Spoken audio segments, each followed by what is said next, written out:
comes for me, and I've said this before, why didn't he march straight to Jerusalem and go ahead and form the first megachurch of Jerusalem? Why not? He had the power, he had the followers. Just go to Jerusalem and plant a megachurch right then. And then a few weeks later, go ahead and open up the satellites in Nazareth and Tiberias and Capernaum. Just go ahead and get them operating. Satellite feed would come later, but you could go ahead and do it. He knew it was coming, so why not? Why depend on those 12? Just do it yourself. You've got the power. Just do it. Why not? That's a good question. Could he have? Yes. He could have. He could have set up the biggest churches we've ever seen had he wanted to. And so, I think people look at Jesus, some people from outside our faith, and say, if this is true, if this man had all this power and these people following him, he was just foolish for not capitalizing on it. He didn't take his opportunity and seize the moment like we see people of our world do when they get power and momentum and stuff. Right? So, I mean, the Son of God, a lot of people would think maybe he could have adopted a more enticing program for building his church. I think for people like Judas and some people who were following, they were really disappointed. Okay? They were really disappointed that he didn't use his power better. So, the answers to questions like these, and our question, I made silly of some of them, but the answers to our questions of why Jesus didn't do what he could have done focuses all at once on the real purpose of Jesus' plan. And this is huge. Jesus was never, ever, ever about impressing a crowd.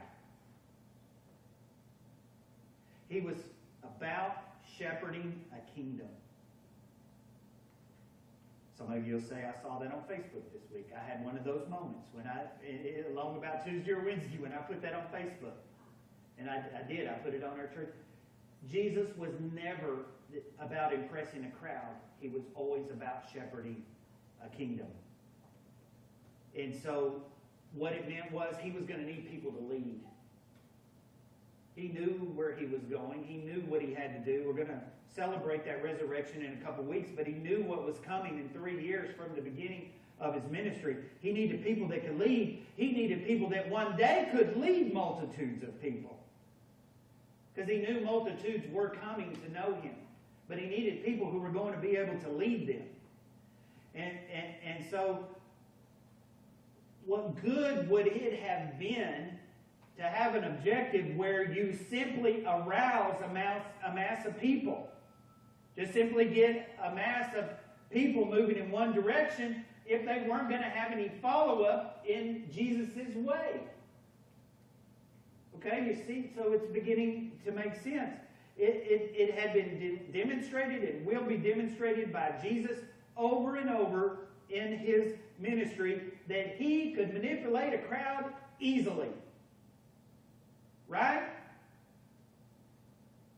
I mean, you feed 5,000 people with a few loaves of bread and a few fish, motivating, right? You heal a blind person, easy. People will follow. You heal a leper. He did it over and over, and masses of people wanted to follow him. But he never said, great, right here, let's go ahead and plant the sign. This will be the first mega church of your city. Go ahead and get started. Never. Never. What did he always do instead? He said, we got to get away from this crowd. Why? Because they're aroused, they're easily motivated. So why was that a problem? Why was it a problem to have this big crowd easily motivated by miracles and signs and wonders?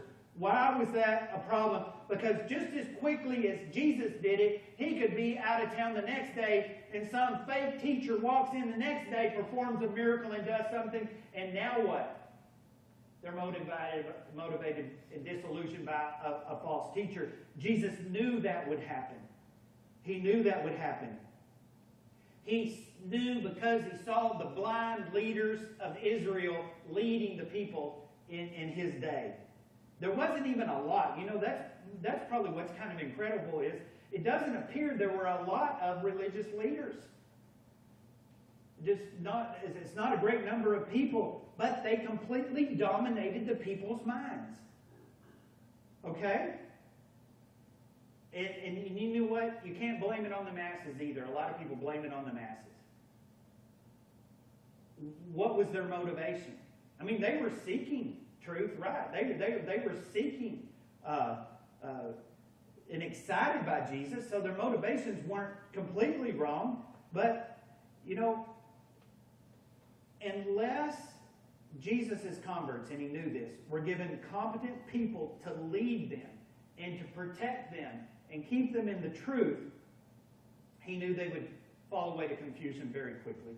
And so before the world could ever be healed permanently, people who could lead people to God had to be raised up. And Jesus knew that. So, I think of myself as a realist, but everybody calls me a visionary. So maybe I'm a visionary realist. But those are two kind of contradictory terms, right? I am very visionary. I can see incredible things and don't know all the time how to get there. But I am a realist too. And what Jesus understood, he completely understood the depraved, wishy-washy nature of people. I mean, we're in sin, and we're here one day, here the other. That's the people he found. That's how people were. And he knew that this world was full of satanic forces. If you don't want to believe that, you're in trouble. But this world is full of satanic forces. And when you're lost and you have this depraved mind, you're easily led astray by satanic forces. That's the reality. And Jesus knew it. And he knew, combined with that and the deceitfulness of humanity, he knew what he needed. And so the multitude of lost souls, they were ready to follow Jesus. We see that. We're going to see Palm Sunday next week. We're going to see how they came and celebrated him. They were ready for him to take the throne. Okay? He knew that, but Jesus individually himself could not give the multitudes the personal care that they needed. So he knew he needed help, and his only hope was to get leaders that would be inspired by what? Miracles? Signs and wonders? No. He needed people that could walk with him through the deserts, in the hardships, and be inspired. That's what he needed. Think of that. Think of that. So he concentrated on these ordinary people. Jesus did a lot to help the multitudes, no doubt about it. In fact, the next passage in Luke chapter 6, Jesus is fixing to preach to the multitudes. We have great examples of him helping the multitudes. He though, had to devote himself to just a few. So he helped the multitudes, but he had to devote himself to just a few rather than the masses. Why? Why? Think about it. He helped the multitudes, but chose to concentrate on a few. Why? So that the multitude could be saved.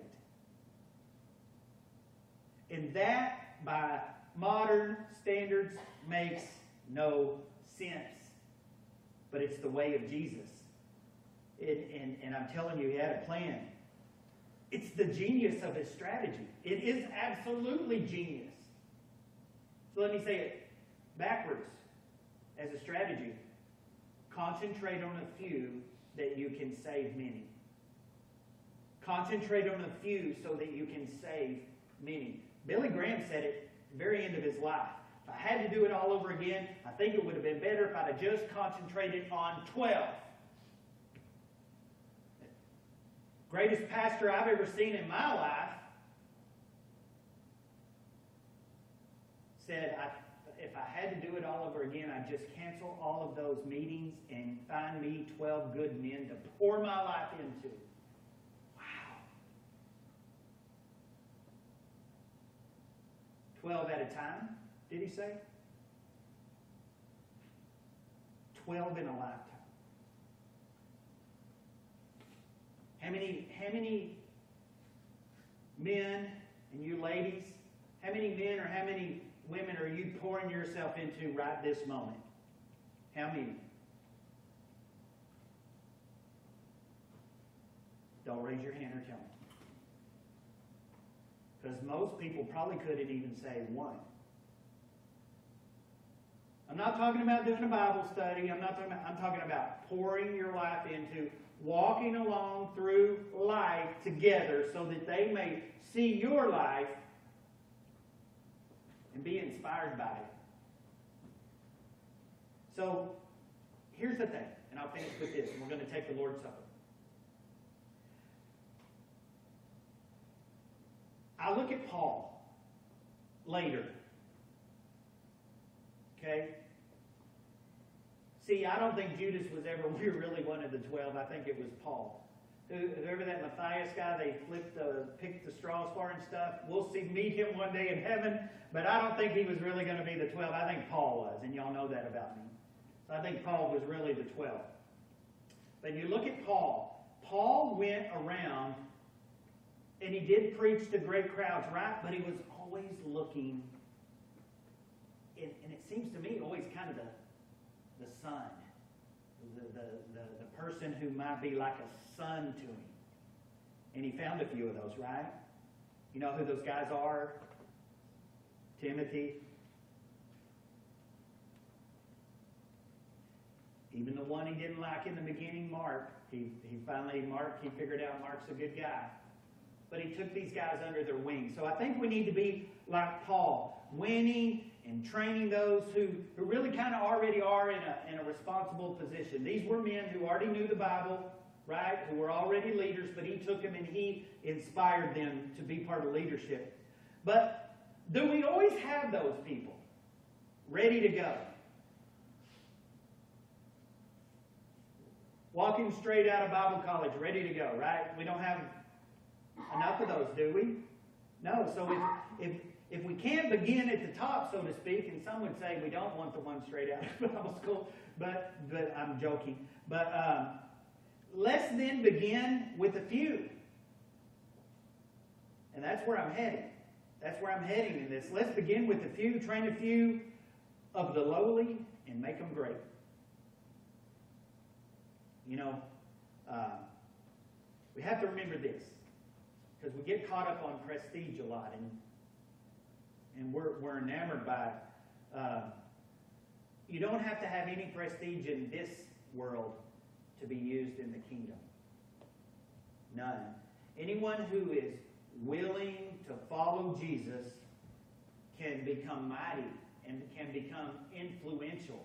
And of course, if they have the proper training. And so this is where I think we have to begin. I think we do just like Jesus.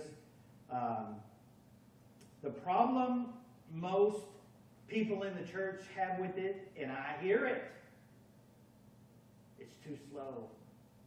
Greg, it's too slow. Pastor, it's too slow. And they say what my children, except Emma never really said this, but the other three always said this, Dad'll take forever. You know, when they want something and you say, well, let's do this first. That'll take forever. It's amazing how long forever is in the mind of a 4 or 5-year-old.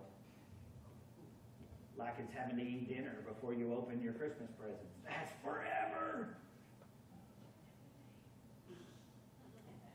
So, Jesus, in a couple Sundays, will have been resurrected for almost 2,000 years. Marion's not here today, but she's the oldest person in our church. She's 102. You ask any child, and that's forever. Right? That's forever. It's a bleep. It's nothing to God. But I sometimes wonder if God looks at us and he says, come on now, 2,000 years. He doesn't say this, I know, but I feel like he should say, it's been forever. Jesus showed you how to do it. It's really simple. Just find the people I'm putting in your path. Notice I didn't say go find people. He says, find the people I'm putting in your path every day who are yearning for more of Jesus. They may be part of your family, they may not be. They may be a co-worker, they may not be. They may be a fellow student, they may just be somebody who lives on your street. But they're yearning for more of my Son, and I keep putting them in your path, and you keep walking on by. Now what I want you to do is wake up and pour your life into them. And again, I can't go back and preach all those messages from the recent past on biblical hospitality and in that Luke chapter 10 passage. But pouring your life into someone is not having coffee once a week. It's not. As my grandmother would say, it ain't. Okay, I'm gonna move on, and we're gonna have the Lord's Supper. But when we see it this way, though, I think it becomes a big decision in ministry. And we've been at a point of a big decision. We must decide where, hear me, where we want our ministry to count. Okay? Just ask yourself this. Where do we want our ministry to count? Do we want to figure out a way to get some momentary applause so everyone will think how great something we did was? Or do we want to see reproduction of our lives in a few others that God has chosen? It's kind of that simple. People who will carry on this work after we're gone. What was the greatest mistake of the 400 or 500 people that went to church here in the 70s and 80s? What was their greatest mistake? Their biggest mistake? It's so obvious. Had they reproduced themselves in this community with people that would carry on their work, we'd be building a building 2 or 3 times the size that they had.